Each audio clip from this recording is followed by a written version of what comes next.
Let's start by first boiling the pasta in salted water. I've got my chow chow cut up into strips pretty much the way the penne is shaped, and there's also some chicken breast which I've also cut up into strips. Let's get this party on the road. I've got some olive oil which I'm going to pour into a frying pan. Add in the chow chow strips as well and start cooking. Once these strips of chow chow are slightly charred, I'm going to add in my strips of chicken. I'm going to continue to cook on high heat. 1 minute later.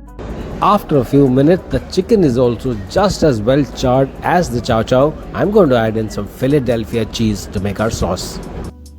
After a few minutes, the chicken, the chow chow, the penne and the Philadelphia cheese, all of them are in the pan. I'm going to have it covered. A few moments later. Just a couple of minutes of gentle cooking has resulted in this creamy sauce from the Philadelphia cheese and a little bit of the pasta boiling water. I've added a little bit of salt and pepper as well. And just on a whim, I'm adding some sliced black olives. And there it is! That's my chow chow chicken pasta, in which I have sneaked in a chopped green chili as well for a slightly desi twist. Looks interesting.